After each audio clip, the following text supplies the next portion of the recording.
जय हिंद दोस्तों, आप सभी का हमारे यूट्यूब चैनल में बहुत बहुत स्वागत है।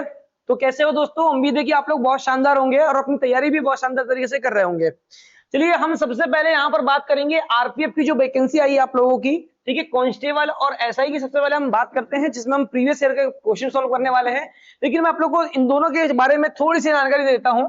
देखिए जो अभी आया हुआ है आपका, ठीक है, उम्मीद करता हूँ कि आप लोगों सभी ने जो है फॉर्म जो है फिल कर दिया होगा, और नहीं फिल किया है तो आप लोग फिल जरूर कर दें। देखिए सबसे पहले यहाँ पर क्या है, जो आपका सिलेबस में है वो क्या है, आपका मैथ है, ठीक है, रीजनिंग है, और आपका क्या है, जीके और जीएस है, ठीक है। एसआई में जो है आप लोगों का वो क्या पूछने वाला है आप लोगों से, ग्रेजुएशन लेवल पे पूछने वाला है, ठीक है। और आप लोग का जो कांस्टेबल का जो पेपर है इसमें क्या पूछने वाला है, 10th लेवल का क्या करने वाला है, पूछने वाला है। 10th प्लस 12th ले लो आप, ठीक है। तो यहां पर ध्यान रखना आप लोगों को कि यहां पर क्या है, आपका जो मैथ है वो कितने नंबर का है, 35 नंबर का है। रीजनिंग जो है वो भी आपकी क्या है, 35 नंबर की है। जीके प्लस जीएस जो है वो आपका कितना, 50 नंबर का है। लेकिन आप लोग को एक चीज ध्यान रखना है कि अब जब तैयारी कर रहे हो और अगर आपको सिलेक्शन चाहिए तो सबसे पहले आप लोगों को क्या होना चाहिए, जो मैथ का लेवल है, कि पेपर जो है मैथ का लेवल किस तरह का आएगा पेपर का, ठीक है। रीजनिंग के जो क्वेश्चन आएंगे उनका लेवल क्या होगा, और जीके प्लस जीएस का लेवल क्या होगा। तो आप लोगों को इन सब के बारे में पता तब हो पाएगा जब हम क्या कर पाएंगे, इनका लेवल तब हम पता कर पाएंगे जब हम क्या करेंगे, इनका प्रीवियस क्या करेंगे, हम क्वेश्चन को सॉल्व करेंगे।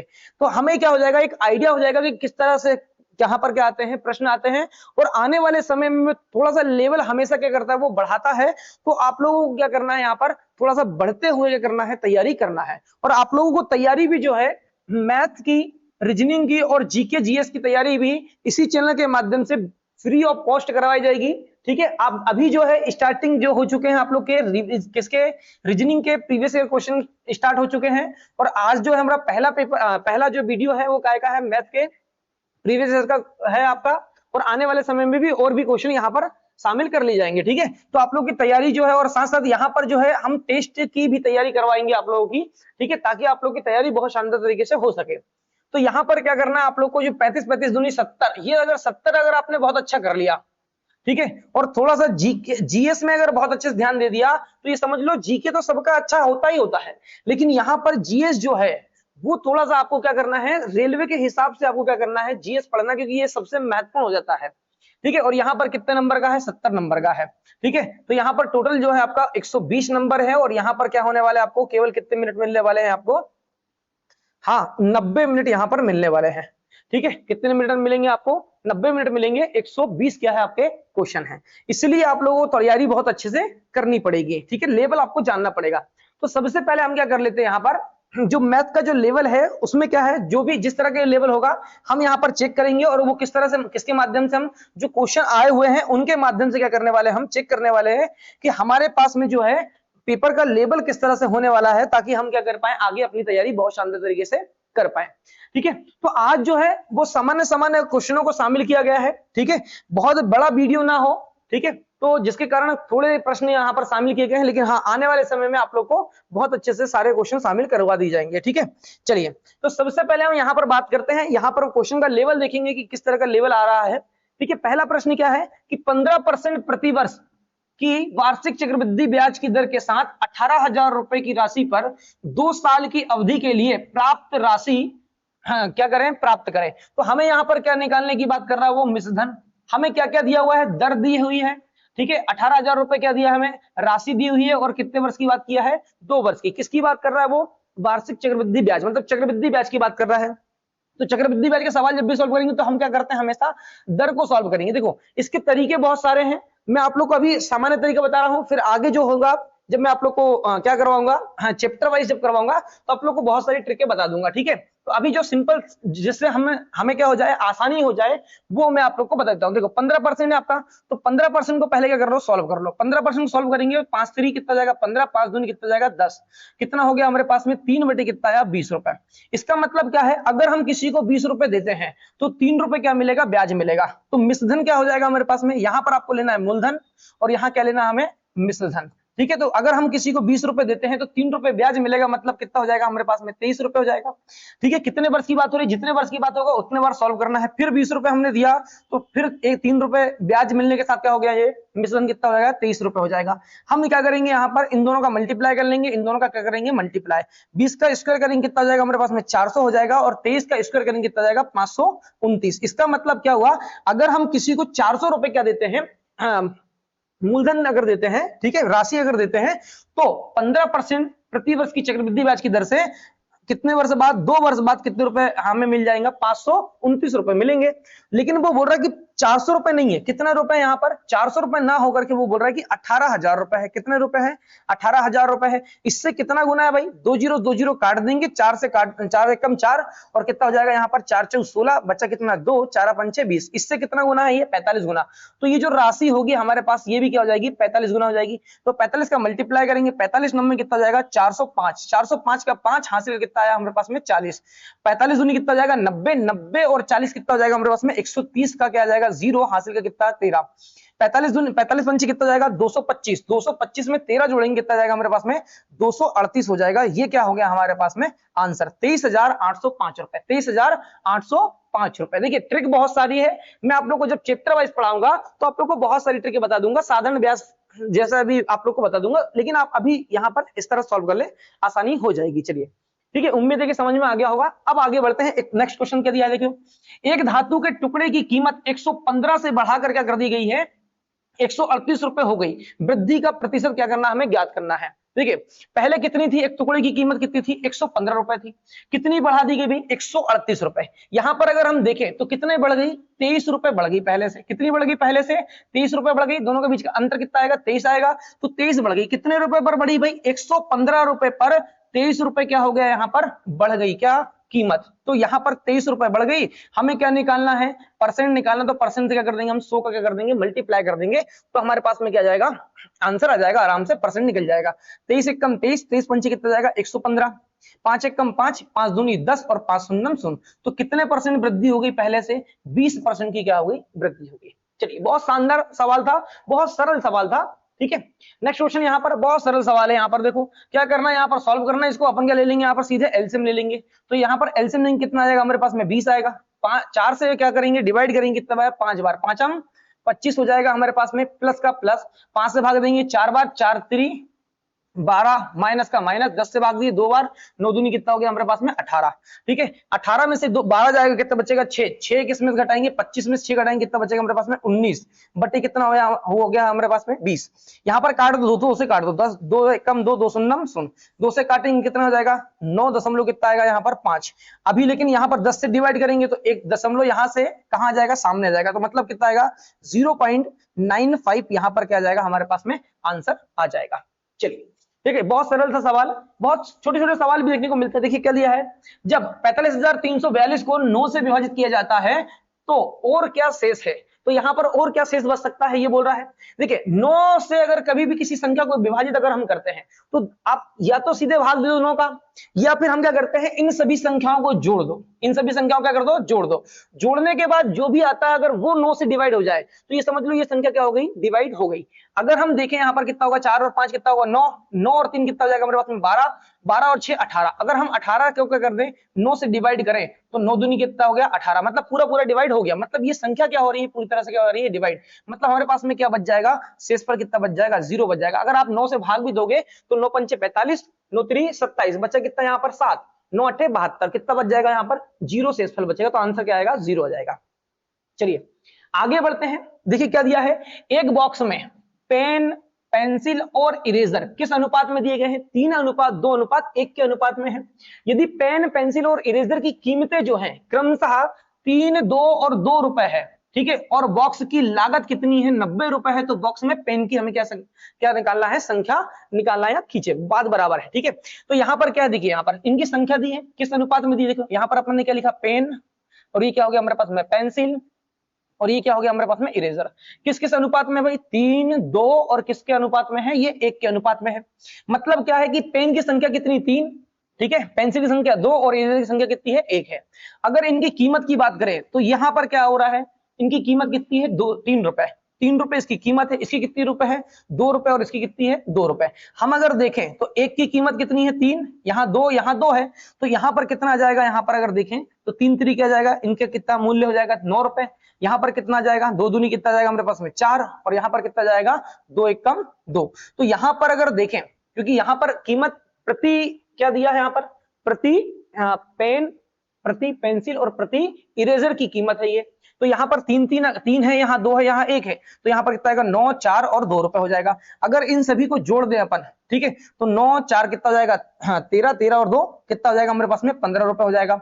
तो यहाँ पर होना चाहिए 15, लेकिन वो बोल रहा है कि लागत मूल्य कितना है? टोटल ₹90 है। कितना है? 90, ठीक है। इससे कितना गुना? 15 छिक्के 90, कितना गुना है? 6 गुना। तो यहाँ पर क्या पूछा है? पेन की संख्या, तो संख्या हमारे पास में ये दी है, संख्या ये दी है, तो ये संख्या भी क्या हो जाएगी अपने आप की? 6 गुना। तो यहाँ पर क्या कर देंगे? पेन की संख्या निकालना, 6 तरीके कितना आ जाएगा हमारे पास में? 18। तो हमारे पास में आंसर क्या आ गया? 18। अगर वो बोलता कि पेंसिल की संख्या, तो 6 दूनी क्या हो जाता? 12 हो जाता, और इरेजर की संख्या पूछता तो 6 एकम 6 हो जाता। चलिए बात समझ में आ गई होगी, आगे बढ़ते हैं।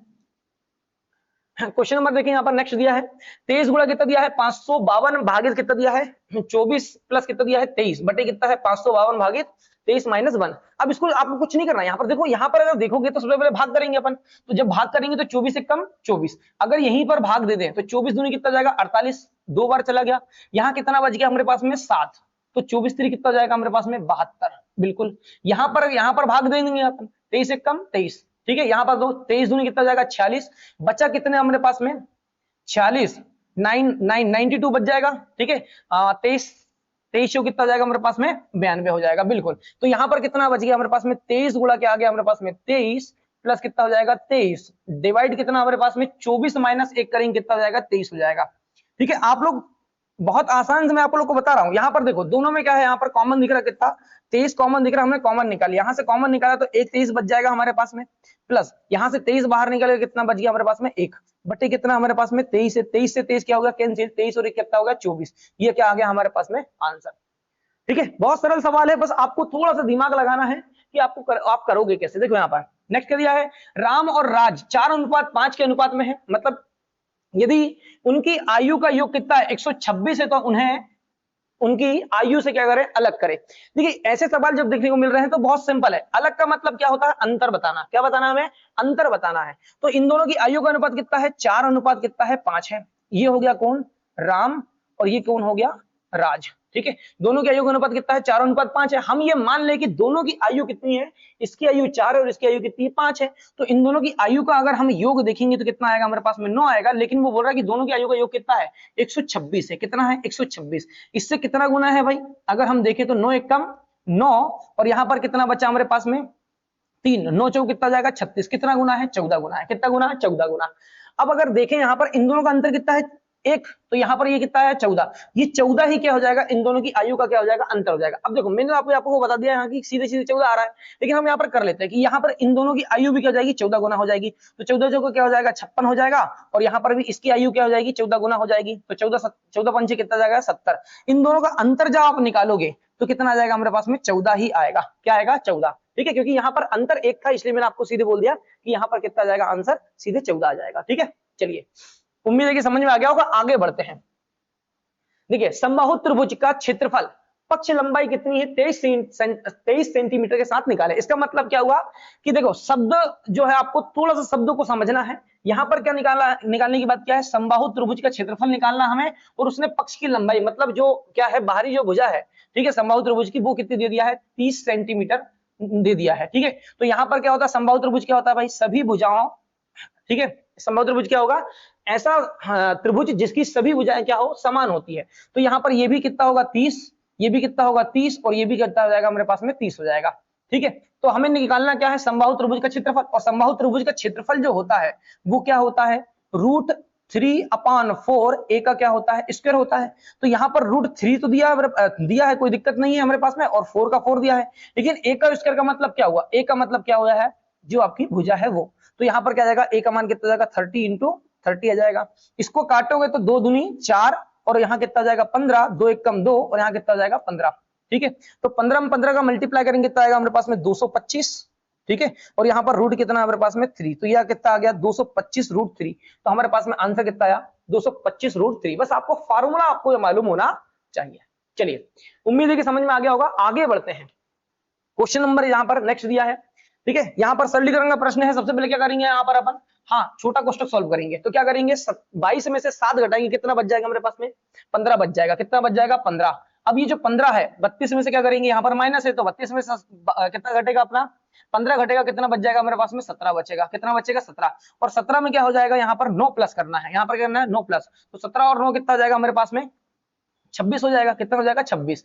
और 26 को किससे घटाना है, 42। 42 से क्या करना है, 26 को अगर हम क्या करेंगे, माइनस करेंगे, यहाँ पर माइनस है, तो 26 में से 42 जाएगा, कितना बच जाएगा हमारे पास में, 16। कितना बच जाएगा, 16। तो ये क्या आ गया हमारे पास में आंसर, ठीक है, 16 ही बचेगा।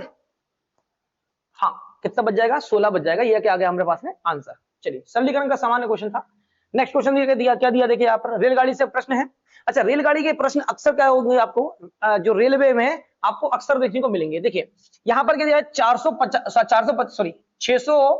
650 मीटर लंबे पुल के एक छोर पर सिग्नल को पूरा करने में एक ट्रेन को 27 सेकंड लगते हैं। कितने सेकंड लगते हैं, 27 सेकंड।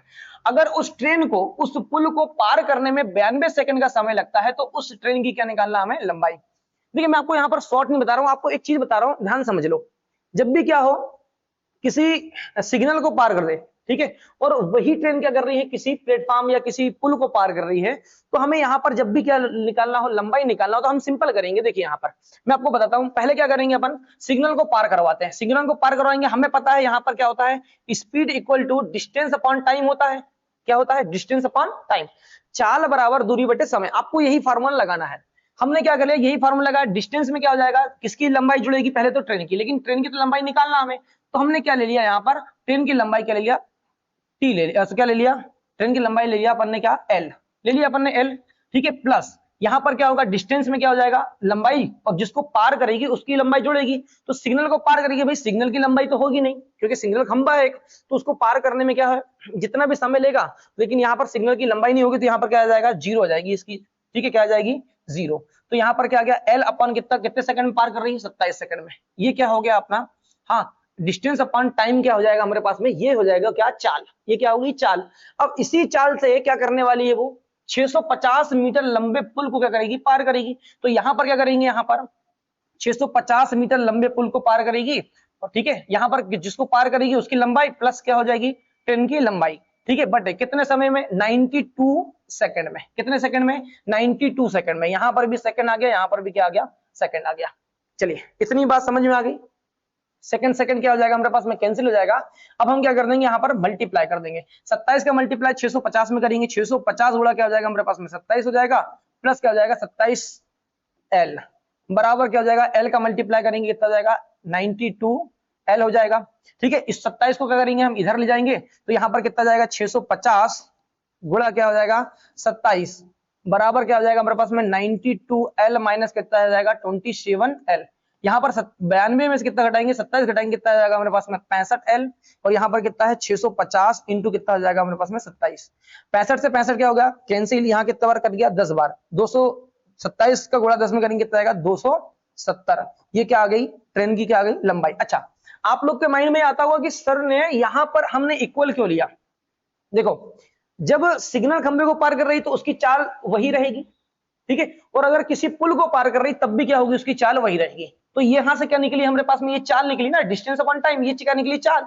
और इसी चाल से क्या हो रहा है, डिस्टेंस अपॉन क्या हो जाएगा, टाइम, ठीक है। यहाँ पर किसको पार कर रही है, पुल को पार करेगी, ठीक है, और इसके साथ किसको क्या जोड़ देंगे अपन, ट्रेन की लंबाई, ठीक है। तो ये क्या हो गया, डिस्टेंस अपॉन क्या हो गया, समय। कितना सेकंड लग रहा था, 92 सेकंड लग रहा था। तो अपने पास में कितना आ गया आंसर, 270। इसको सॉल्व करने के बाद में देखो, मैं आप लोग को सीधे शॉर्ट भी बता सकता हूं, लेकिन हाँ, आपको सीखने के लिए मैंने आपको बता दिया, ठीक है। चलिए, तो ये अभी आप लोगों के लिए बहुत छोटे छोटे क्वेश्चन को शामिल किया गया था। आगे जो है हम नेक्स्ट वीडियो में मिलेंगे, बहुत शानदार शानदार जो क्वेश्चन है आप लोग के, थोड़े से हार्ड वाले और थोड़े से बहुत सामान्य क्वेश्चन को, इनको क्या करेंगे, शामिल करेंगे। तो नेक्स्ट वीडियो में मिलते हैं। जय हिंद, जय भारत।